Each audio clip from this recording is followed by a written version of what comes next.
right, welcome to another edition of Chicago Sports Talk. I got my co-host JRizzo from Rizzo Rants, Mm-hmm. and let's get right into this. The Bears 3 played their 0. third 3-0. 3 We're 0. we got to be the worst 3-0 team in the history of 3-0 teams. I'll let you start off because I got a lot to say about the Bears. So I'll let you start off, Rizzo. I mean, I don't know if I'd say they're the worst 3-0 team I've ever seen or anything like that. You know, obviously, I was pro Mitch compared to Nick Foles, and Foles got to come in today. I thought pulling Mitch was a little quick, little jump in the gun. He wasn't playing great. I mean, the team overall wasn't playing amazing. Even in the first half, when it was only, 10-16, they played okay. I thought they held their own with the Falcons, and Mitch wasn't making any mistakes really. He was kind of playing within the flow of the offense, and there was drives that looked nice. I thought they mixed in the run and pass really well on a couple of drives, and some drives didn't look as nice, and the defense was kind of hit or miss.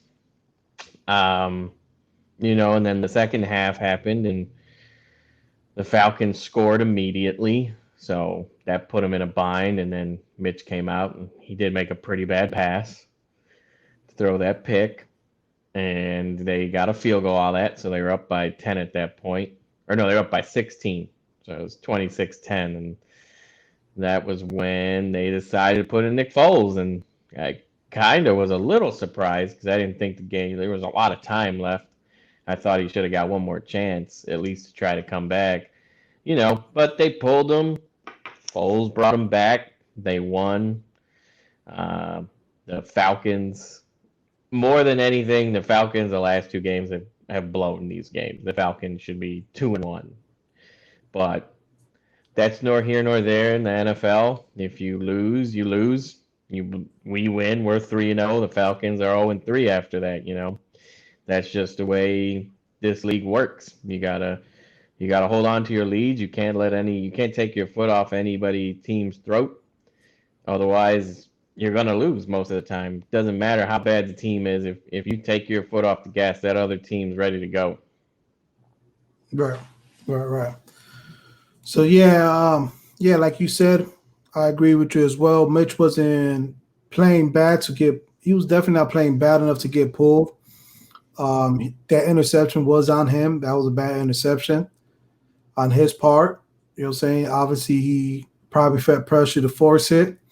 Also, the first quarter, or not the first quarter, I'll say the first drive or the first cup or the first two drives, he had protection. But then after that, the offensive line was giving him no protection at all.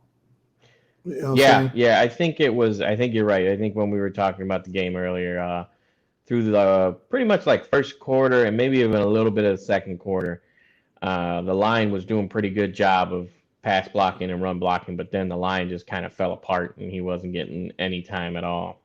Right. And then that definitely played a factor in his decision making, you know what I'm saying, which it wasn't, he was under pressure, you know what I'm saying? And it don't matter who the quarterback is. It could be Tom Brady. When you put Tom Brady under pressure, he sucks. So that's neither here or there. So again, like Mitch didn't do nothing. He didn't do nothing to get pulled from the game. You know what I'm saying? And then on top of that, then they're gonna be like, well, there was a throw that Mitch did that was great. Well, I'm not gonna say great. He did the right. He threw the ball where it was supposed to be at, but Miller didn't do what he was supposed to do, and that cost us a touchdown when he threw that ball deep. Yeah, I And you think I could, remember that one. yeah, and finally we got some separation because I'll give it up to Atlanta during the first half. Their defense was blanketing our wide receivers. I'll give them that. They was not getting no type of separations. And I was saying Mitch, I like what I saw from Mitch today, and that even though the passes weren't completed or the defense was getting it, he was throwing it to spots on the field instead of throwing it at the receivers like he did in previous years. So I'm seeing progress with Mitch. I'm seeing him get better throughout the game, throughout the year. He's finally getting it. He's finally figuring out how to play quarterback in the NFL, and then he gets pulled for basically no reason. You know what I'm saying? and then you put in Nick Foles, and then everybody's gonna say, "Well, Nick Foles did this, Nick Foles did that. He's so great." And honestly, Nick Foles didn't do nothing to prove that he's better than Mitch. You know what I'm saying? I mean, I don't know if I'm going to say he did nothing. I mean, he brought the team back. I'll give him that. But again, Atlanta just did this last week. So, I mean, it Yeah. was against Dak Prescott, a little different. Dak's a top five quarterback, in my opinion. Nick Foles is not. But this Atlanta team, they can be had once they get a lead. It's been proven. Go back to the Super Bowl, go back to last week, this week now they don't know how to hold leads. I don't know what gets into their system or what happens with their coaching or their assignments or if they just get all types of messed up. But Foles looked good. I'm not gonna say that he looked bad. He had 3 touchdowns, only 1 pick. He threw for 188 yards. He looked in control offense. He didn't look scared or anything. He was ready to play, and I give him credit for that. I mean, he's always been pretty solid backup, and when he comes in, he does take over the field, and he is a leader out there always. But I agree with you that I don't think that he should have came in this early. I almost wanted to see like if Mitch came out and he threw another pick, back-to-back picks after you're down 16, then maybe that's when I would start like, okay, now I got to sit you down, buddy. Like Right. that's just it. It's 16 points and you just threw a pick. Now I got to sit you down. But to sit him down after he threw that first pick when it was his only real big mistake of the game, a little mind-boggling. Yes, yes. And then on top of that, now you created this quarterback controversy when there shouldn't be one. Like Mitch numbers in the fourth quarter this year alone is amazing. You know what I'm saying? So at least let him play out the game. That just you just show that you have no confidence in your starting quarterback. And I'm willing to bet my paycheck that Mitch will be the starter next week You're against the serious? Colts. I don't think they can go back to Mitch personally. I think you've messed with this kid's head too much. Yeah, they You know. definitely mess with his head. But Nagy being Nagy, I'm willing to bet my paycheck that Mitch will be the starter next week. Now see that I'm I think Mitch is a better fit for this offense and for what Nagy wants to run. But you pulled him this week when it was premature, in my opinion. I don't think you can go back now. I think you have to ride out Foles until he has like if he has like a 5 or 6 interception game or if he gets hurt, sure. But I think what you said today, it's Nick Foles. This is your team from here on out. You can't go back to Mitch. He's not going to have the mental capability to come back in. I don't think he's Right, not going to know what to do. He's not going to know what to think. He's going to be out there pressing all the time because he's going to think every mistake's going to get him taken out. right. So he's not gonna be able to make plays. He's not even gonna be able to throw the ball field. It's just gonna be horrible. You're absolutely right. And with all that being said, Nagy after the game didn't want to name a starter. I did. I heard that it. It was kind of shocking to me because I mean you just had a huge comeback win, 16 points. The guy you put in, like you look smart right now. I don't understand why you wouldn't say no. I'm gonna stick with Nick. That's why I put him in. But that's Nagy for you the last couple years, right? Yeah. So, oh man. But also, saying, let's go back. So, the interception against Robinson. Everybody wants to blame Robinson for the interception, but the ball placement was horrible on that pass. You know what I'm saying? Also, the ball placement. Anthony Miller's supposed to catch that touchdown that he dropped, but also the ball placement was bad on that. Probably Foles was rusty. I don't know. He's on the bench, but backup quarterbacks don't have the luxury to be rusty. They're supposed to be on point. Well, I mean, I think that's what'll be interesting to see if they don't actually name Nick Foles to starter and they go back to Mitch and all that, it's going to be a little weird. But if they do name Nick Foles now, it'll be really interesting to see him get to play a game where he takes all the first team reps this whole week and the team gets to get ready for him too. Because that's one of the benefits of a backup quarterback is the other team's not ready for you to come in. They were preparing for the other quarterback. So it makes it a little bit harder for defenses to get on point once that guy comes in and be able to figure out what he's doing. Right. And then I brought up those bad passes to because Robinson's going to take the blame for the interception. But if it wasn't for Robinson, saying we would have never been back in that game because it was a quick curl route, saying, and he turned Mm-hmm. that into a touchdown by himself. No. I mean, if anybody, you can get mad about the interception, you can blame it on whoever you want, but the game still had lots of time left after that, and Robinson didn't let it affect him. He came back, he scored one of the biggest touchdowns you had, you know.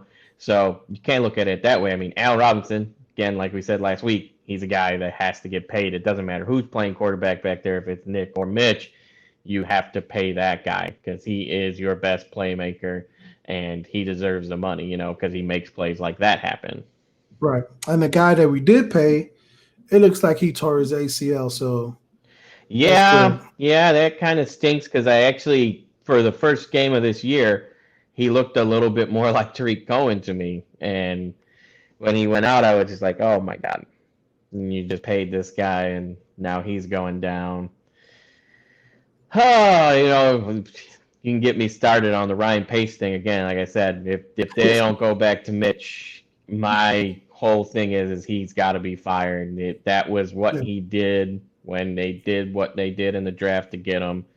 He put all his money on Mitch, and if he's not going to come back and be the starting quarterback, I think he has to go with him. I don't care if we go 16-0. Right. Yeah, I'm finally on the train with you to fire Ryan Pace, and my reason's a little different from yours. And mine's is because of Matt Nagy. You know what I'm saying? Because I don't believe he's not a head coach material. You know what I'm I saying? think He's it's not. funny, man, because like you were the one telling me that Nagy was the great hire when we first got him. Yeah, but until I saw him actually like this is what Nagy's great at. He's a great people person, which you need in a head coach. And his play designs, saying the way he create plays and all that is amazing. You know what I'm saying? But him managing games and him adjusting and him like he's a people person, but he doesn't know how to manage people. Like what he did today to Mitch Trubisky was horrible move for a head coach or for any type of leadership to pull a guy like that. You know what I'm saying? Like that was ridiculous. That's like let's take in a baseball instance, like you got a pitcher, you know what I'm saying? He starts off slow, but he finished strong. And you pulled them in the third inning because he gave up one home run. Oh well, one of your favorites, Mr. Madden, used to do that all the time. Yeah, you know how I feel about Madden. He's a great manager for about 4 or 5 years. You know what I'm saying? No, I I never liked mean, him. I didn't even like him. Even when we won the World Series, I'm like, we won it despite Madden. I was saying that then.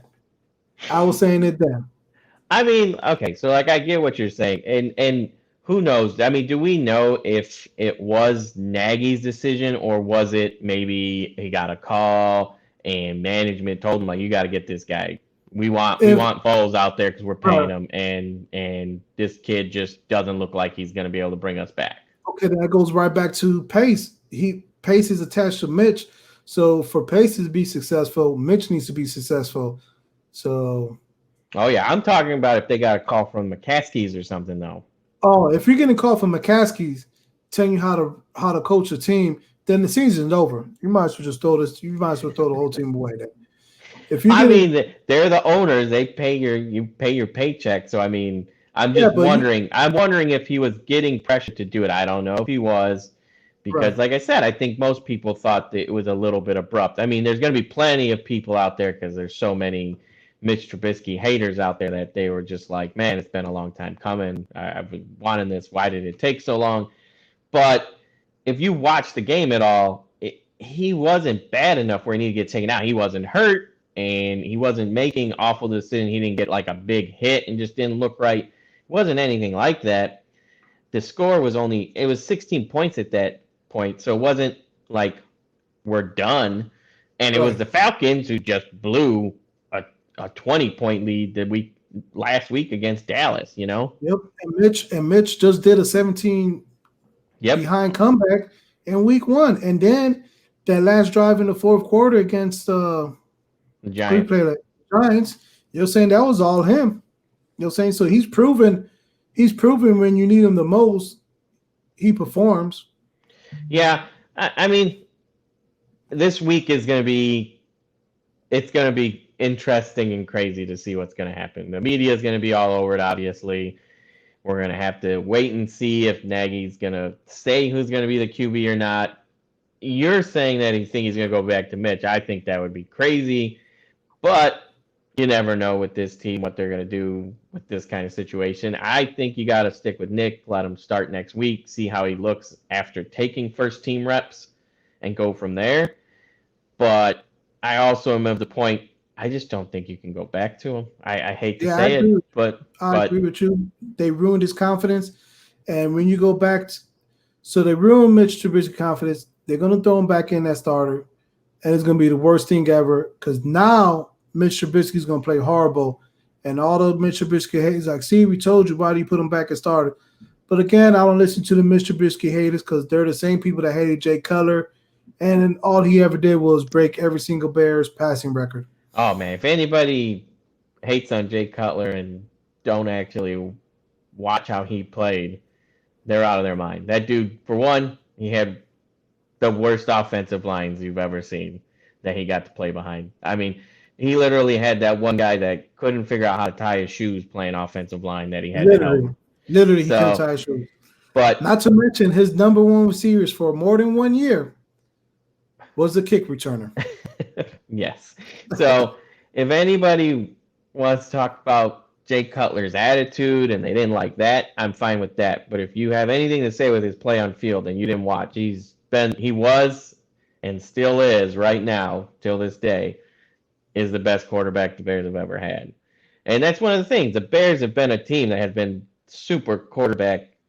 Just we've never had a good one really. Jay Cutler's our best one for sure, but we've never had that superstar QB ever. Sid Luckman. Yeah, way back when. I don't even know if I'm going to count that.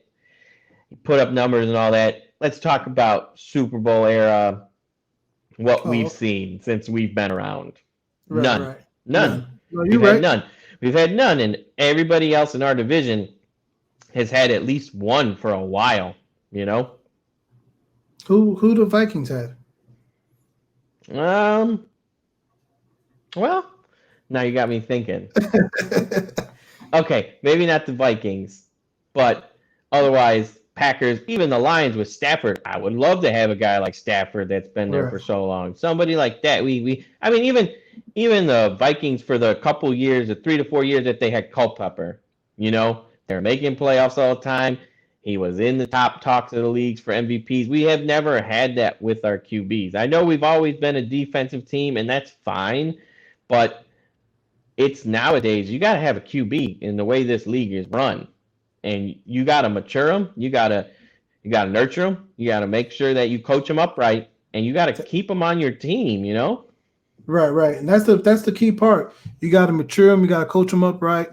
And I say this to a lot of people, and they don't understand it. When I say it, I'm like, one of Mitch Trubisky's biggest problem, he doesn't know how to play quarterback in the NFL.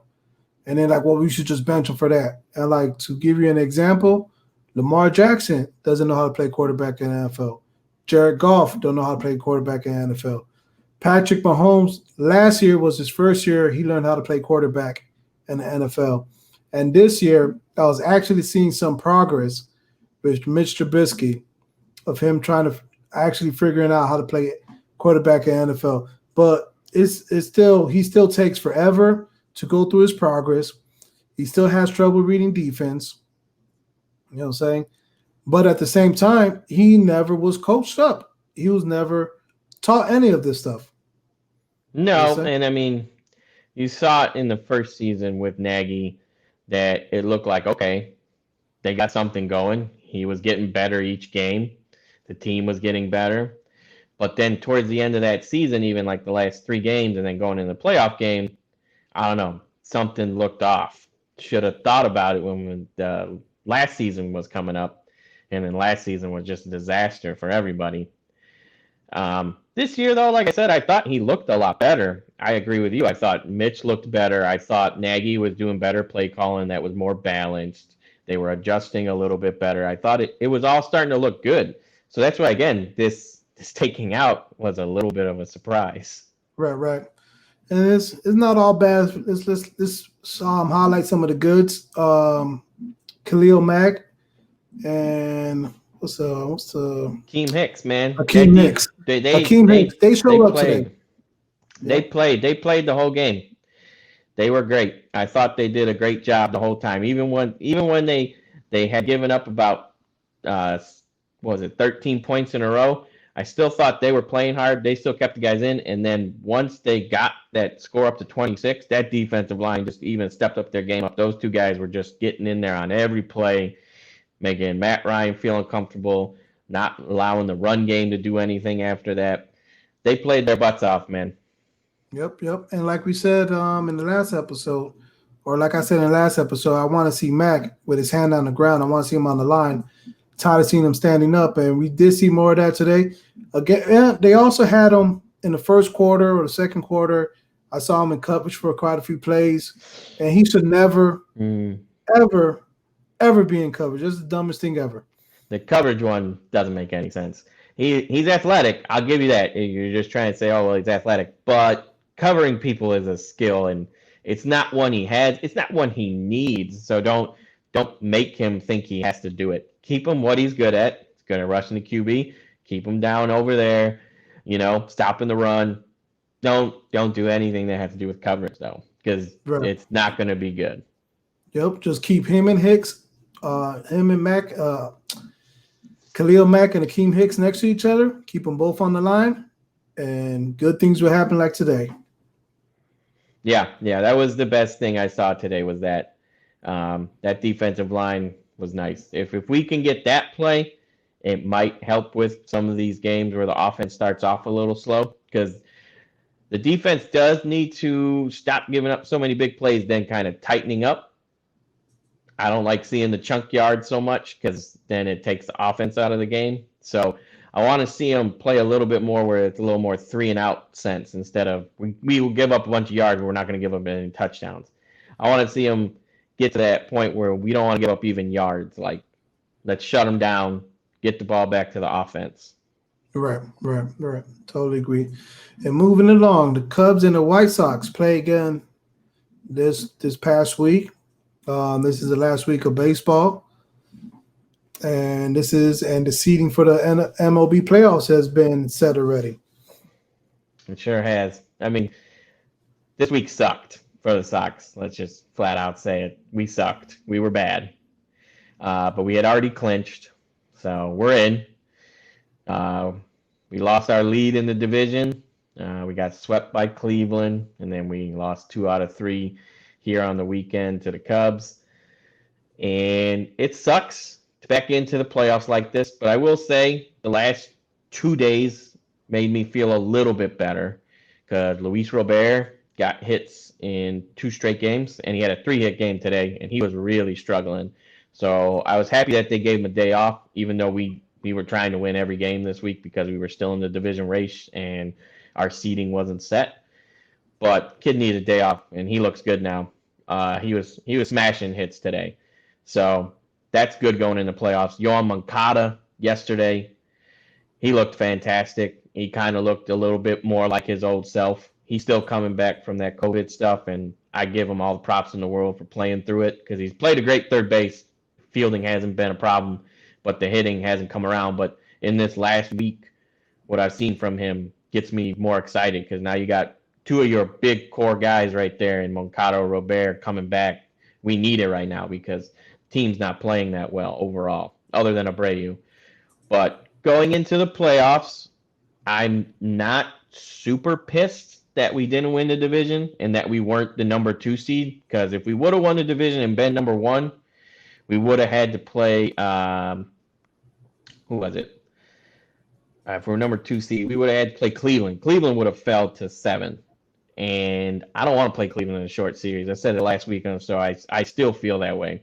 One, they're playing very hot right now. They're getting very timely hitting. They're not hitting well, but they're getting timely hitting. And Jose Ramirez is one of the hottest hitters going right now. But you're going to have to face Shane Bieber in that first game. And then it's the next game, you're down 0-1 maybe. You have to win that second game. And then the third game, even, they have three solid pitchers. If the White Sox lose the first game, but then win the second game with Keuchel, I have no idea who our third pitcher would be if we have to go to a third game against somebody. So I Right. definitely don't want to go against a team that has good pitching. And Plezak would have probably been their third starter, and he pretty much killed us all season. We scored 4 runs on him in this last game that we faced against him. But before that, we hadn't scored any runs on him. So I wouldn't have wanted to see that team. And then if we would have fell to the 4 seed, we would have had to play the Yankees. Not as a young team do I want to see the New York Yankees with all their playoff experience. And again, they got the same thing. They got Garrett Cole. You'd have to face Garrett Cole in first game of a 3-game series. No, don't want that. Not even if we'd have home field. Didn't want to see the Yankees. So even though we sucked and I wanted us to win this past week, I always want us to win. Us falling to 7, I actually don't feel that bad. We get to play Oakland. Oakland's been good all year. I will give them that, and they've played really well. But they don't have like a overbearing number 1 starter, and they don't really have an amazing offense. They're a solid overall team, but just talent-wise, we have way more talent than them. We have more talent than them, and we can match them at any spot. I think we have just as good starting pitching, and I think our bullpen is just as good as theirs. So really, falling back to 7 might have been the best thing for us. We have to go out to Oakland, which kind of sucks because we do play bad there. But No, it's everybody's going in the bubble. no, So not the first round. Not the Oh, first that's round. right. That's not the first one. Wild card rounds will be the first game. That first series of everybody will be in their home things. Then they're going to do the bubble. But yeah, I think we lucked out with how bad we played. You know, I still don't like that we backed in, and I'm really scared of if we do have to do a third game with anybody, because right now, Cease, Dunning, Lopez, they all shat the bed this week, man. They had a chance to prove that they could be that third starter, and they all looked bad. And Cease has looked bad for a couple starts. Dunning's been kind of on off. Lopez had the most momentum, and then he just was awful today. So, and it was against the Cubs, who benched a bunch of their guys. They were trying to help us out, and he couldn't do it. So, again, that worries me more than anything. And then we'll go back to the Rick Renteria thing. I'll say real quick, I am always worried with him lately and the decisions he's been making. But I'm hoping, so Jimmy Cordero is supposed to be suspended. So if he gets suspended, he can't even play in the first series. So he can't even put him in. That'll be great. So we don't have to worry about that. Because we have really good bullpen arms. We have about 6 or 7 guys that you can use right now that are fantastic. And you use those guys in the first series, get their confidence up going into the next series, we should be good no matter who our third starter is, because the bullpen's so good with those 6 guys. You can just rotate them in that series. You can pitch Cease, Dunning, or Lopez, whoever you want, or even that Garrett Crochet kid. They finally pitched him a couple innings because he is a starting pitcher. He might become an X factor where he becomes like just a opener in those games. Maybe pitch like 2 or 3 innings, because I'll tell you what, ain't nobody hitting that kid in the postseason right now. Right, and they don't got no film on them either. But I will say the Sox made history. They went undefeated against left-handed pitching this year. Yeah, that was cool. Don't get me wrong, that was an interesting thing to see that they went 14-0 against left-handed pitching. But like I said, in a week that was just so garbage for us, yes, it was nice to get that win on Saturday. But at the same point, I wanted them to win today. You know, if you would have won today, you had a shot at winning the division. Winning divisions always makes you feel better going into the postseason. But I gotta look on the bright side. And like I said, out of all the matchups that could have happened with the seeding we would have been, Oakland's the one that I would have wanted. Right. Yeah, and I was watching the game today. Flipping back and forth between the Bears and White Sox and Cubs playing. And one thing that I noticed is that you could tell the White Sox are a young team because they do. Veteran teams won't make these same mistakes. So there was a play The ball was hit in the outfield. Robert just took off running. You know what I'm saying? And he ended up getting, extra bases or whatnot. He was on first. He just took off running. And Schwarber didn't make the catch. And, saying he just threw it back in. And, Robert, it looked like a good base running play by Robert. But in all actuality, that was horrible. Because if it was anybody out there other than Schwarber, that would have been an automatic double play. Maybe. I mean, I was back and forth too. So I went to the Sox game as soon as Mitch got taken out. I went to the Sox game because it was 16. We were down 16 anyways, and I was like, oh man, I didn't want to see Foles come in at all this year. So whatever, turned him off. Went to Sox game. It was terrible. So turned them back off. Went back to the Bears. So I actually didn't see that play. So I'm not gonna be a liar or anything. But I mean, Robert, they kind of let him do whatever he wants on the bases because he has that crazy elite speed. You do need to see a little bit more of the bench coaches getting in during the playoffs. I agree with that. But I have liked that the Sox have been like using their speed a lot lately. They've been utilizing that more now, and you're going to need it in the playoffs because you're not going to just be hitting home runs. You're going to be facing good pitching for the most part going down the stretch here in this playoff run. You're not going to be facing the Kansas City Royals, the Detroit Tigers, the Pittsburgh Pirates of the world. You're going to face teams that have aces. And you're going to have to manufacture runs in some of these games because the power is just not going to be there all the time. So I did like that they started utilizing his speed a lot more, and they started using it with Madrigal, and Tim Anderson and Moncada started looking like his legs get back. So there's speed on this team too. We don't have to just be home run hitters. So I did like seeing that. Yep, that's good. That's good. Moving along, the Cubs, they clinched the divisional title. They're the third seed.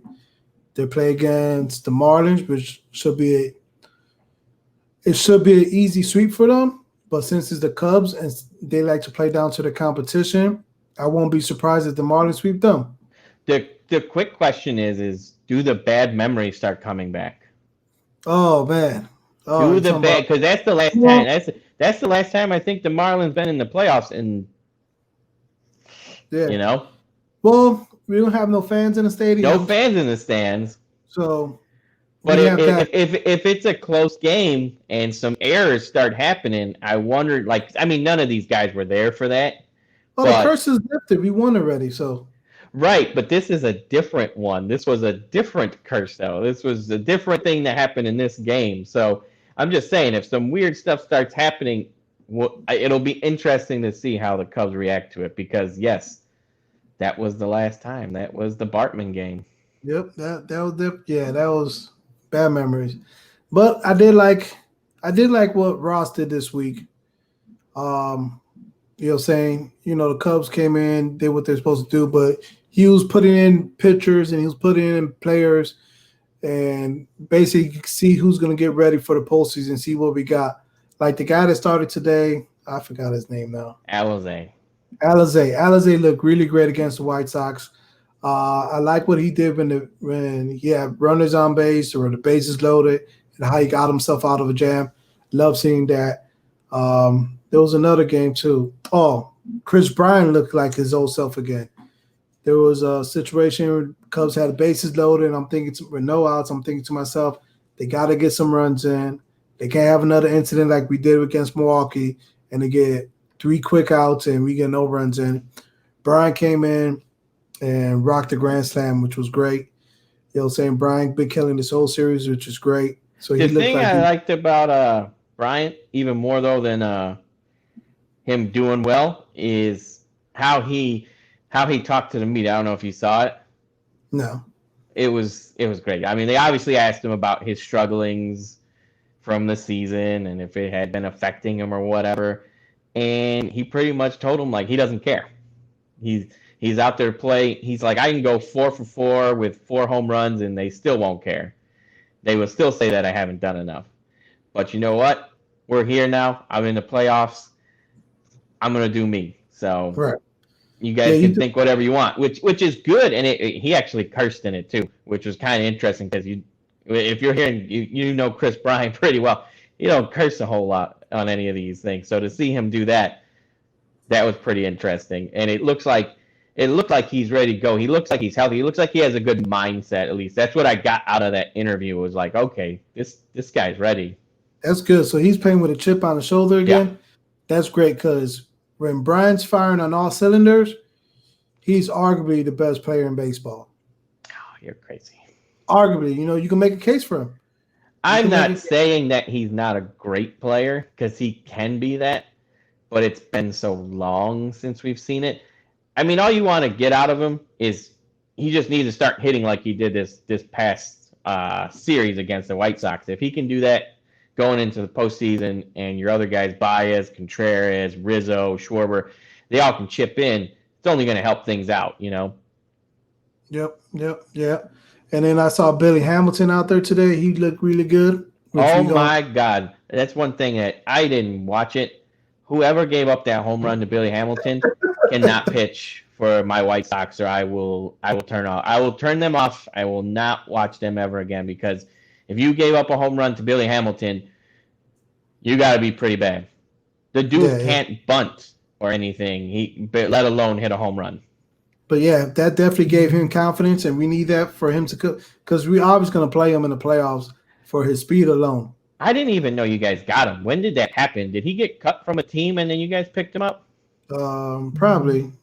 I didn't. I saw him come in the other day too. I was like, when the hell did they pick up this guy? I'm like, it's a good pickup because you want pinch runners in these games, especially since they're going to still do the same thing with the extra innings. It's perfect to start him at second.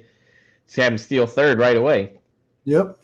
So that was great. The way they used the Underwood, he shouldn't play in the playoffs. Oh my goodness, he shouldn't play at all. But I like what Ross did. Ross actually did some things that I approve of, and the Cubs look ready. You know what I'm saying? Last week when we was on and we talked about it, the Sox and the Cubs were currently holding the 2 seed. Sox obviously fell down to 7. And then the Cubs are at 3rd. So really good place. Really good place. Yeah, I don't think you guys should struggle too much against the Marlins. I mean, I'll say this: they're a young team. They weren't expecting to be here, so they kind of got that attitude of just going balls to the wall and just playing for it all. Like, I think that's going to be good for you guys because they're probably going to make some mistakes and not really care about it. But at the same time, too, if you guys don't take them seriously, they do have talent. It's just all really young right now. Like, nobody really knows how good this team can be.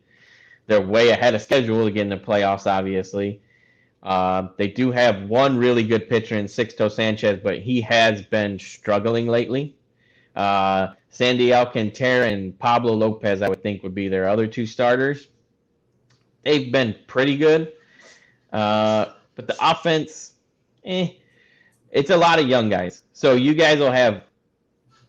I don't think you should play them it shouldn't go 3 games. I don't think, but no. You never know. But you never know with a team like this, because like I said, it's a team that wasn't expecting to be there. So they're just gonna let it loose, man. They ain't gonna be playing tight or anything.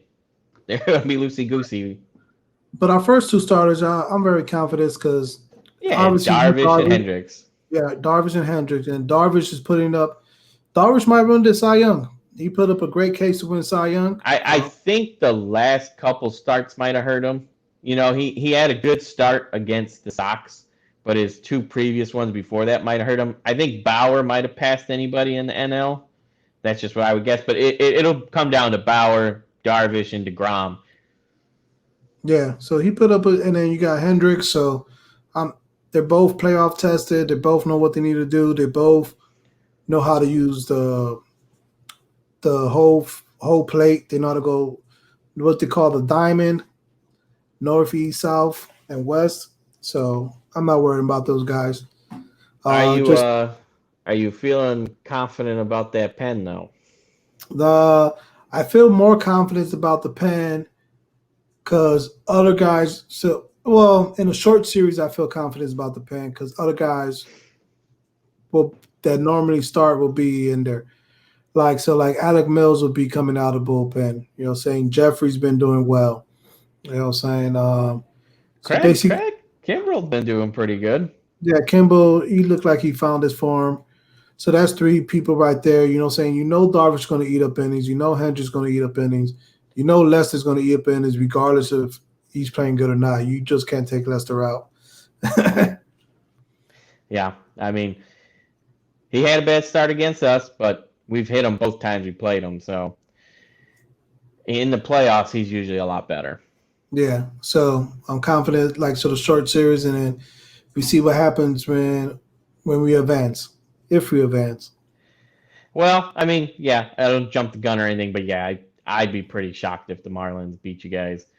I'm not going to say that we're 100% going to take down the Athletics because we're not playing good baseball right now, but it was the best team we were going to face. I think we have our best chance against this team. I don't think we were going to beat the Yankees, and I think the Indians had our number this year, let alone in a 3-game series. I kind of like their chances. I hope they knock out the Yankees, to tell you the truth, but we'll see.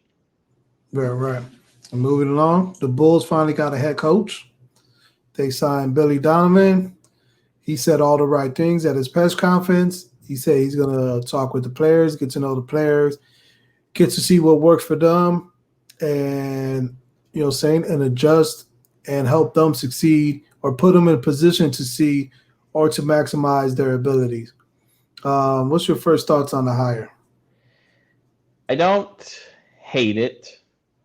I don't love it. So I'm not jumping for joy, but it's not a hire I hate either. Personally, this last season, actually, Billy Donovan probably would have been my coach of the year just because of what he did with the Thunder. Like, that shocked me that he got them to play as well as he did after they got rid of Russell Westbrook and Paul George. Right. So to do what he did with that team gives me a little bit of hope that he does. I know he knows how to coach. He showed me that when he was in Florida. He's been a pretty solid pro since he's come up. He had Oklahoma City in the playoffs. I think almost all of the years he was there. Maybe he missed one time. But I kind of would have liked to seen him get a guy that maybe has never been a head coach anywhere. I think that might have been best just because the Bulls are trying to go with fresh starts everywhere with the whole new GM and new basketball operations guy. So it might have been good to just go with a guy that's never been a head coach. You can start off fresh. This is where he's going to, cut his teeth. This is where he's going to learn what the Bulls want him to do, where like Billy Donovan kind of already has set what he wants to do. But yeah, he's a solid coach. We'll see what he can do with this young team. Right, right. Yeah, I kind of got the same feelings as you. Don't love the hire, don't hate the hire. And then I look more into it. I'm like, okay, what are the Bulls? I obviously wanted a new coach. I just want a new face. You know what I'm saying? But instead of recycling coaches, because like Mike D'Antoni, he's about to get another job somewhere. But Oh man, I feel bad for whatever team gets him because you know what I'm saying? they're never gonna win anything. Yeah, I would like to see like Brooklyn did a new face. They got a lot of heat for it because he has no experience. But who knows? I You know? mean, like with that hire, all that stuff came out, and Stephen A. Smith egged it on with the race stuff, and Yeah. it seems like they didn't give anybody a fair shot. But like once I read more about it, like Steve Nash had a really good relationship, I think, with is it the GM there? He has a relationship with the GM there. He has a And great Kevin relationship. Durant And because Kevin they Durant. when he was in Golden State, so like you look more into it, it might be a better hire than we're all thinking. Now it'll be interesting to see how his coaching style and how his attitude works with Kyrie Irving and Kevin Durant because they're a little different, you Yeah. know, Yeah. mindsets. Can he manage those personality? Yeah. Yep. Yep. So that'll be his biggest issue. But I mean, I didn't have an issue. I like when the new coaches come in because you get to see them. That's kind of why I wanted to see maybe one of the assistant coaches that they were looking into, or even maybe one of the college coaches. Right. But I mean, overall, yeah, he's a good coach. You didn't hire a bum or anything like that. You didn't hire Chucky Atkins, which would have pissed me off. So I'm happy about that. Yeah. And he's 10 times better than Boylan. So Yeah. Yeah. But also then I look at his history, right? He did great in Florida. Obviously, he could coach, but coach you to what extent? Like, what's the expectation for the Bulls? Are we just going to be mediocre and just make the playoffs and then that's it? Get knocked off in the second round? Are we the new Raptors, or I should say the same Raptors? Because Kawhi Leonard only took them over the top. You know what I'm saying? I mean, I don't know. I mean, obviously this year you probably just want to see them be competitive more than anything. We haven't even been a competitive team for what 5 years. Sure. So this year I want to see some competitiveness. I want to see Laurie look back to what I saw his rookie season. I want to see the development of maybe trying to get Zach LaVine to play just a little bit of defense if he's going to stay on the team. Maybe just a little bit, just a smidge. Sure. I want to see the development of Kobe White. If you're going to keep Wendell Carter, I guess development him. So it's like this is a team that I just want to see the players start getting better. And I want to see them be competitive in games. They don't have to win a certain amount. I don't have a win-loss that they need. But I don't want to see them getting blown out anymore. I don't want to see games losing by 30. I don't want to see games where it looks like guys don't care, they don't want to be there, or they're laughing at coaches. Because, I mean, that's what was happening here. And it's just like, I just want to see a competitive, hard-nosed basketball team this year. And if they can do that for me, and then next season, is when I want to see them, okay, now we've kind of got a set thing of how we should be playing and what we should be doing. Next season, in 2022, I want to see them. That's when I need to see the step being made of them making the playoffs, and then we'll see where we can go from there. Right. Right. Do you think? My thing is, I don't think we'll ever. We could make the playoffs. I definitely see that. Even his first year, I definitely see us making the playoffs. I just don't ever see us taking a next step. We'll just make the playoffs and then that's it. We'll be knocked out in the second round. Because this guy, Billy Donovan, also had Kevin Durant and Russell Westbrook and couldn't get it done. Yeah, but we both know that was on both of them more than the coach. You know what I'm saying? They But kind you of supposed to blew. They manage. kind of blew that seventh game and the sixth game and the fifth game. That falls on coaching. Like, I'm not okay, saying that he's unblemished from it. He was on there. He was a head coach of the team, but he can't shoot the basketball for you. He can't stop you from making a turnover. He can only tell you where the ball should be, and he can't tell Russell Westbrook to turn it off sometimes. yeah, but if you can't manage your players or you like, I get it. Like, okay, for one game, saying it got out of hand, but it happened back to back to back games. It happened 3 games in a row. I know, and it shocks me anytime that happens. The Nuggets did it to two different teams that I was pretty surprised, to let alone to have it happen in one playoffs. That's the first time it's ever been done. But I don't know, different team, different kind of mindset. Only time will tell with this team because this year we're not going to be good. We're not. If we make the playoffs, that would be really great. I don't think we will. We can because it's the Oh, East. I see. Well, yeah. One is the East. Two, we have a high draft pick, and three, yes, the guy can coach. You know what I'm saying? And he's gonna have them. We have a lot of young players, and he's gonna have them all buy in, and he's gonna have them all playing hard. I don't know. I got to see it first. Like I said, I'm not going to have any expectations of them making the playoffs, any expectations of having a bunch of wins. I just want to see the team become competitive this season. Next season is when I want to see the actual playoff run, and then we'll see when we get there. But this year, development and mindset is what I want to see these players get and the team. Right, right. All right, and moving along, we lost a Chicago great this past week, Gale Sayers, also known as the Kansas Comet. He was one of the greatest running backs ever. When he retired, he only what played 7 years. It was short. It was short lived for sure. Um, I want to say he averaged over 30 yards per kickoff for his career, which is amazing. I think that's tops. You know what Yeah, I'm I saying? mean, the biggest thing about him when he started, and they didn't have it back then. There was no fantasy football or any of this stuff around, but he was one of the most versatile backs before it was even a thing.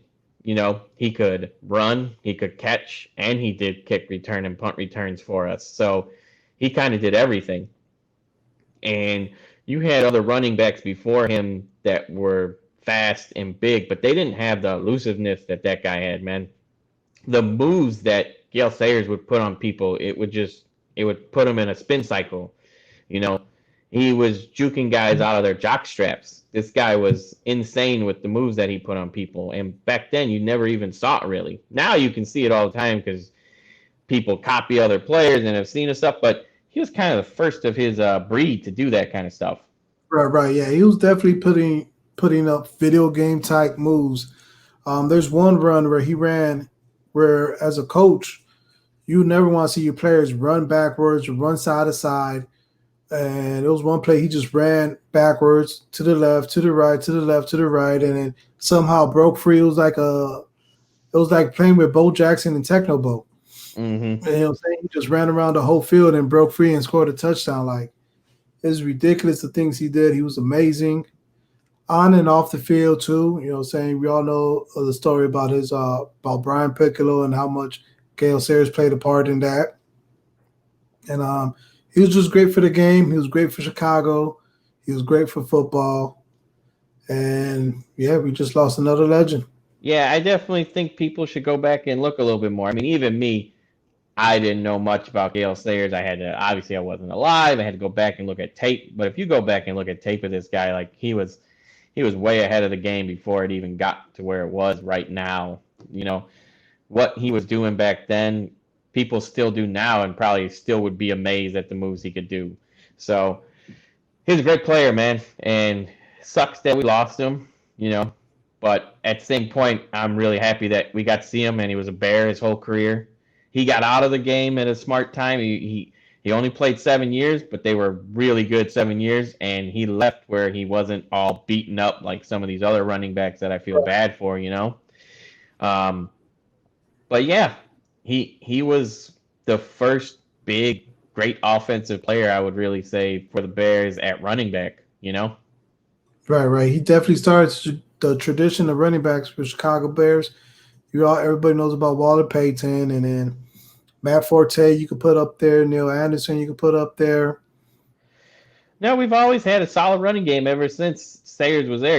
Peyton took it for the longest, obviously, but Bears have always tried to have that good back there to help run the team, run the offense, and then we just smash people up with the defense. That's been the Bears' MO forever. And it probably will be till this franchise is gone, because that's just how we are. That's what Chicago likes. That's what we like to do. Yep, yep. But that seems this show ran a little longer than normal, which is Hey okay. man, there was a lot happening in Chicago this Yep, week. There's nothing we could do about it. It ran a little long, but there's a lot of stuff happening. You had playoffs, and you had the Bears game with another crazy Bears game. Might be that way all season, which is good for us because we'll get to talk about it. Hopefully they keep winning. yep. Playoffs coming now, man. It's great time for Chicago. Both teams are in the playoffs. That's always fun. Um, you know, Losing a legend, that kind of sucks, but you got to remember the good things about Gale. Don't Right, remember like just because he passed. Like, go watch tape on him, guys. Go watch the highlights of him. Watch him. He was fantastic to watch. It was like poetry in motion when he was out there. And Bulls with new head coach. Once the season ends, it'll be interesting to see like where their mindset is, what moves they want to make. right, right. Yep. Also, the passed away this past week is Animal from Road Warriors. You know what I'm saying? I know there's not a Oh lot of man. wrestling fans out there, but when I was a kid, Oh man, I you know love the what Road I'm saying? Warriors. With you, I'm Legion of with you on Doom, that. Road Warriors, that was my stuff, and they're from Chicago as well. I did Yeah. not know they were from Chicago though. I'm not gonna lie on that one. So that's another. Yeah. So it's been a up and down week. Oh, You I know what mean, I'm 2020 with the people we've lost has sucked. saying? Yeah. Like the amount of good people that we've lost in 2020, it doesn't even just fall on Chicago people, but just the amount of entertainers and people in government and great politicians and civil rights people. It's really sucked for Right. sure. But let's focus on the good things here. Bears are 3-0. Both baseball teams are in the playoffs. The Bulls got a head coach, you know, and let's move forward with this week. Should be a good one for Chicago again. Yep. Hopefully the Cubs sweep the Marlins. Sox handle their business. I would love to see and hate to see, just because how the situation is this year. I'd love to see White Sox versus Cubs World Series. Oh, But I because it'd be also sick hate it. because it would be in Chicago. It wouldn't be in Because Chicago. because they're going to do the bubble, so that would be kind of sick if it does happen that way. Yeah, and we can't. We both season ticket holders, and we can't attend. Right.